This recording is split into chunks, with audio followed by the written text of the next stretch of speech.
પ્રચારનો આખો જે ફોકસ છે એ સોશિયલ મીડિયા ઉપર છે. તો છે હવે ખાલી સ્ટાર બની એટલી જ વાર છે ને, બાકી આપણે આશા રાખ્યા જેવું તો છે જ. વાંધો નહીં આવે.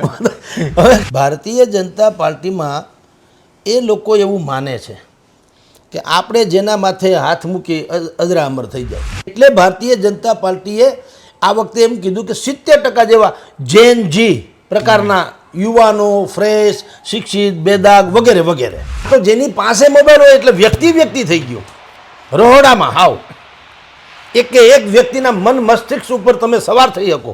મારે તમને કોઈ મેસેજ આપવો હોય તો એક સરખી કોમેન્ટ હોય, 2-4 કોમેન્ટ પછી એક રિપીટ થાય, 2-4 પછી એક રિપીટ થાય, એટલે એ ગોઠવણ.com. 2027ની વિધાનસભાની ગુજરાતની ચૂંટણી થશે ત્યારે એ પીક પકડવાની અને 29માં પરાકાષ્ઠાએ જવાની લોકસભા વખતે. એક વચ્ચે પંક્તિ યાદ આવી, અમે ઉજળા વસ્ત્રોમાં શેતાન છુપાયેલ જોયા છે, અમે ગંદી સળતી ગલીઓમાં ખાનદાન છુપાયેલ જોયા છે, ત્યાગ, નફરત અને નેકીથી મૂંગે મોઢે સેવા કરતા નિર્ધનતાની ભઠ્ઠીઓમાં ઇન્સાન છુપાયેલ જોયા છે. અને એવા માણસો પણ જોયા, આ સફેદ કપડાવાળાને કહેતા હોય ને, જોયું તો એમની મુઠ્ઠી સાવ ખાલી હતી, અમે જોયું તો એમની મુઠ્ઠી સાવ ખાલી હતી, પણ ખોબે ને ધોબે દુઆઓ દેતા ઇન્સાન પણ અમે જોયા છે. ક્યારેક એવું ન માન લેવાનું, દેખાવ એવો હોય, પડદા પાછળની હકીકત પણ જુદી હોય, અને ક્યારેક દેખાવમાં માણસ એવો લાગતો હોય રાજકીય હોય, પણ પડદા પાછળની સેવા મોટી હોય. વિશેષ વાત નથી કરવી, ડાયરેક્ટ સોશિયલ મીડિયાનો યુગ, સાંપ્રત સમય, દેખાવને મહત્ત્વ આપવામાં આવે છે, એને ટિકિટ આપવામાં આવે છે, અથવા તો સોશિયલ મીડિયામાં સ્ટાર છે, જેને સારા ફોલોઅર છે, એને તરફ વધારે આકર્ષણ હોય એવું નથી લાગતું જગદીશભાઈ?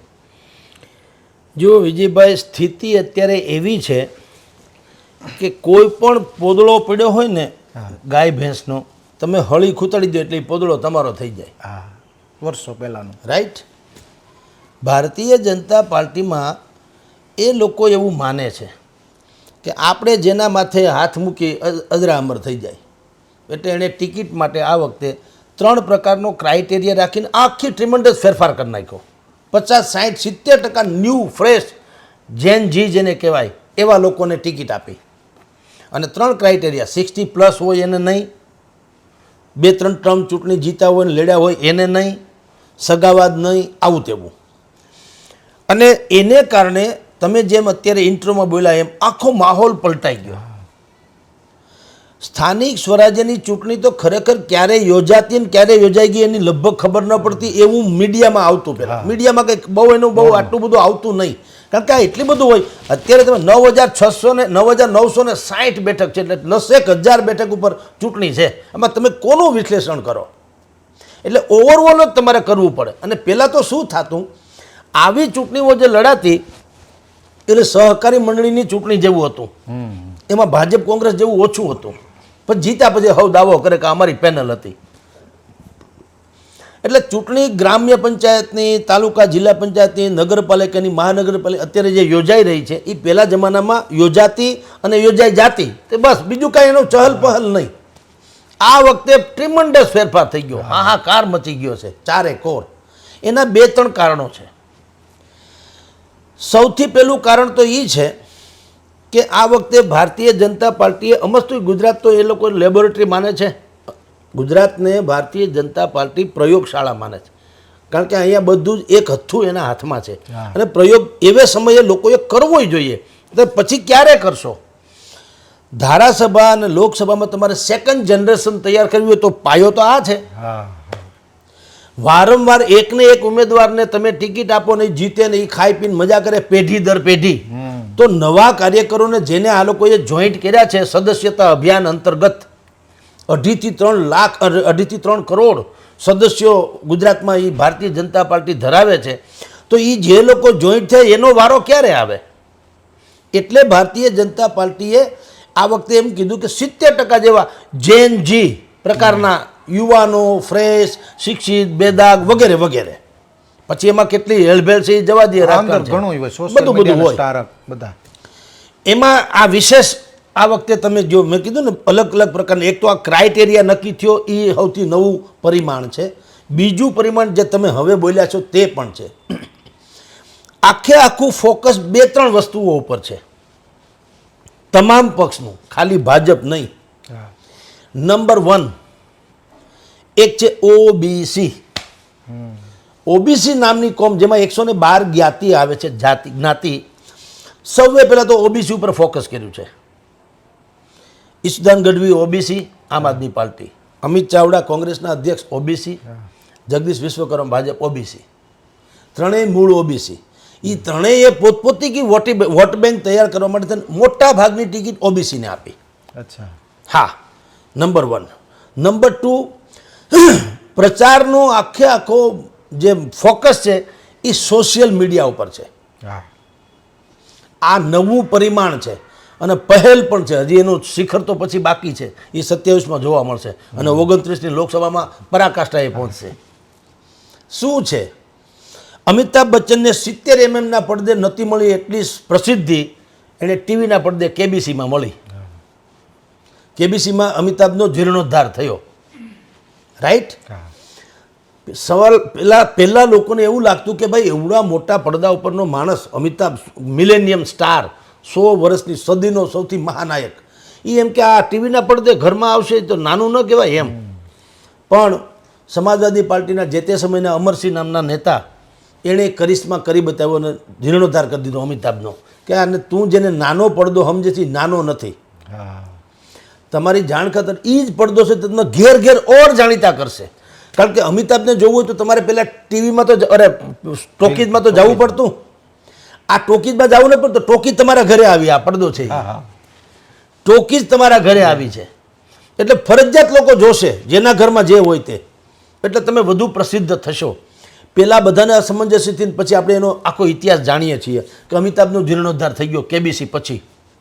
ને તો દેવાળું ફૂંકવાનો વારો આવ્યો હતો અને આઈસીઆઈસીઆઈ બેંકે એનું ઘર પણ લોક કર્યું હતું કે આ પ્રોપર્ટી અમારી બેંકની છે, હવે કોઈએ લેવું નહીં. આટલી હદે છે. તો એમાંથી અત્યારે તમે જુઓ તો બ્રાન્ડ એમ્બેસેડર થઈને ફરે છે.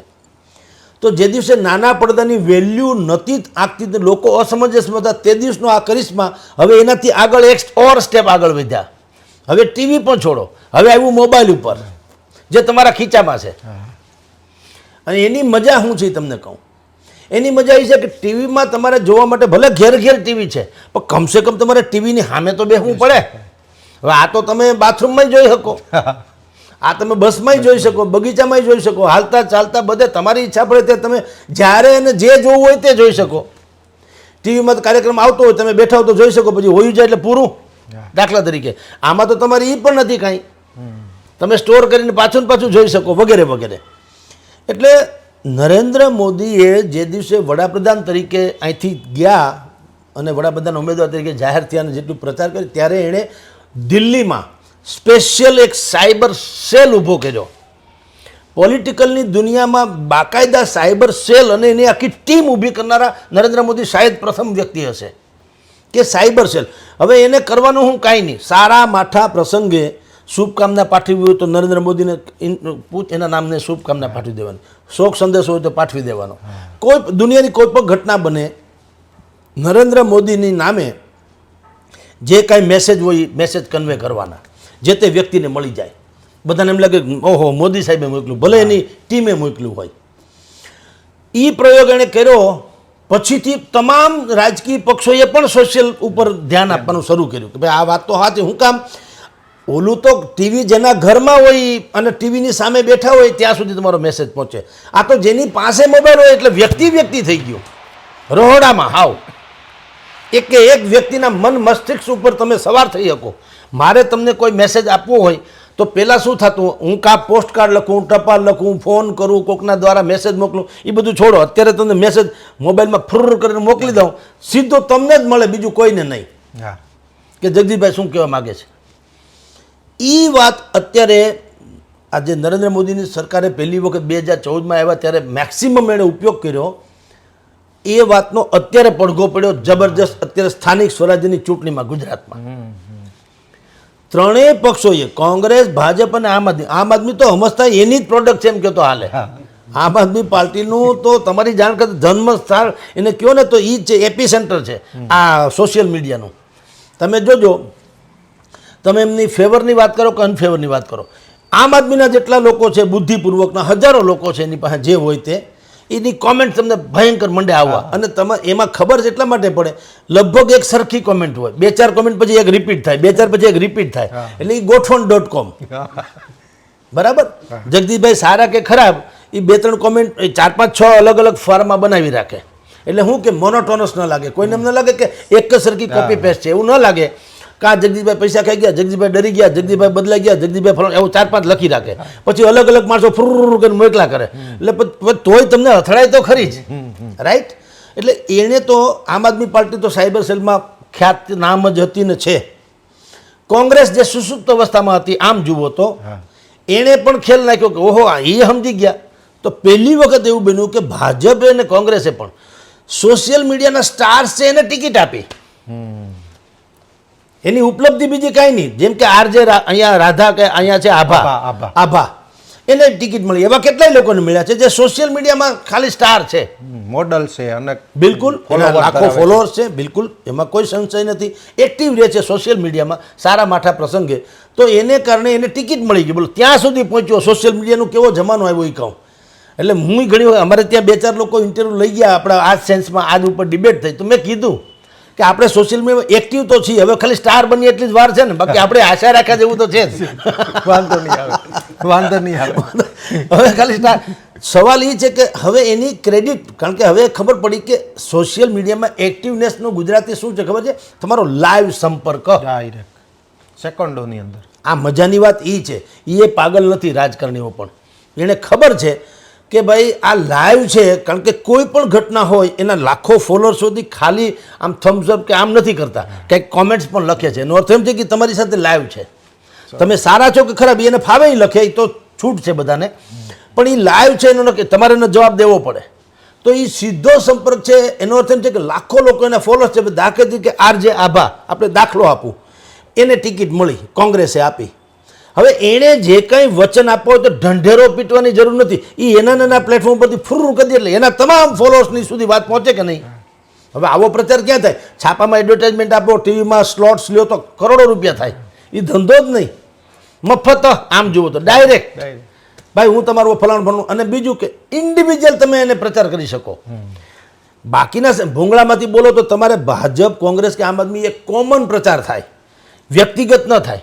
આ તો બેન આભા પોતે જ કહીએ કે હું આરજે આભા, મારા વોર્ડ નંબર ફલાણા, એ વોર્ડની મૂળ આટલી સમસ્યા મારી પ્રિવ્યુમાં આવે છે, હું આટલું આટલું કરી દઈશ. એટલે સોશિયલ મીડિયા ઉપર આ લોકોએ વધુ ફોકસ કર્યું છે. અને એને કારણે શું થયું, જે સોશિયલ મીડિયા સ્ટાર્સનો જમાનો આવ્યો એમ હવે જે ક્રિએટિવ જે હોય છે, સોશિયલ ક્રિએટિવિટીવાળા એ જે છે, પછી સોશિયલ મીડિયાના ડિઝાઇન વર્ક, જે વેબસાઇટ ડિઝાઇનર્સ છે, એ બધાનો જમાનો આવ્યો. તમે જો સવારના પૂરમાં આપણે ઘણી વખત જોઈએ છીએ ગુડ મોર્નિંગના મેસેજ આપણે ત્યાં આવે છે. એ પછી જન્માષ્ટમી હોય કે ઈદ હોય કે કોઈ પણ તહેવાર હોય તો જાહેર જીવનનો વ્યક્તિ છે ને એ પોતાના નામે આખું એક પોસ્ટર બનાવડાવે, બેકગ્રાઉન્ડમાં બધું દ્રશ્ય હોય, કૃષ્ણની આમ કૃષ્ણ જન્મોત્સવ હોય તો હાંડી બાંડી દોર્યું હોય ને આન તેને ફૂલડા બુલડાને, અને પછી એક મેસેજ હોય ને પછી પોતાનો ફોટો હોય ને પછી તમારા બધાને જન્માષ્ટમી, એટલે એ બાને પોતાનું બ્રાન્ડિંગ જ થાય અને જન્માષ્ટમીની શુભકામના પર પઠવાઈ જાય. તો એ જે ક્રિએટિવિટી કરી આપે છે એનો જમાનો આવ્યો. મારા ધ્યાનમાં છે અત્યારે તમારી જાણ ખાતર 40,000થી માંડીને 2.5 લાખ સુધીના પેકેજ છે અહીંયા રાજકોટમાં. 9 જેટલી એજન્સીસ છે એ આ કામ કરે છે. અને એ લોકોને મજા, ઉમેદવારોને શું છે, હવે એને કોઈ બહુ મોટા મીડિયા ગ્રુપની સાથે હાથ પગ જોડીને કે જાહેર ખબર આપવાની જરૂર નથી. મારા તમારા જેવા જે કોઈ આ સંભાળતા હોય એજન્સીસ કે આવું મીડિયા પ્લેટફોર્મ, એને કહી દે આલ્યો ભાઈ 50,000 રૂપિયા કે 5, જે કે જેવો જેની વ્યવસ્થા, તમારે મારું આ કરી દેવાનું, એટલા લોકો સુધી પહોંચાડી દે. એ લોકો, અને આ વોર્ડ પૂરતી વાતો છે. એટલે બહુ સારું થઈ ગયું છે માઇક્રો પ્લાનિંગ જેને કહેવાય, બલ્ક પ્લાન કે બિલકુલ બલ્ક. હવે એમાં પાછું જો 4 ભેગા થાય તો અલગ ભાવ છે. પછી પરમેનન્ટલી હવે તો આના ઉપરથી તો આવો નવો લોકોને જો રોજગારી મળી ગઈ અને નવા આયામો શરૂ થયા. હવે તો તમારી એવી એજન્સી શરૂ થઈ છે કે તમારા વિસ્તારની ટોટલ જનસંખ્યા કેટલી, એમાંથી મત આપે કેટલા, એમાંથી કઈ કાસ્ટના કેટલા લોકો છે, અહીંયા મૂળ સમસ્યા શું છે, ઉકેલ શું હોઈ શકે, એ પણ ડેટા કલેક્શન કાઢીને તમને આપે. બોલો, એટલે આ બિલકુલ એક નવો આયામ છે આ સ્થાનિક સ્વરાજ્યની ચૂંટણીમાં ગુજરાતની પ્રથમ વખત. અને તમને કહી દઉં 2027ની વિધાનસભાની ગુજરાતની ચૂંટણી થશે ત્યારે એ પીક પકડવાની અને 29માં પરાકાષ્ઠાએ જવાની લોકસભા વખતે. જી વિજયભાઈ, તમામ વાતો ડિજિટલ મીડિયાનો સદુપયોગ ચૂંટણીના માધ્યમથી બિલકુલ બરોબર ને ત્યાંથી શરૂઆત થઈ. જગદીશ આખી વાત કરી, આ એપિસોડ અહીંયા પૂરો કરીએ.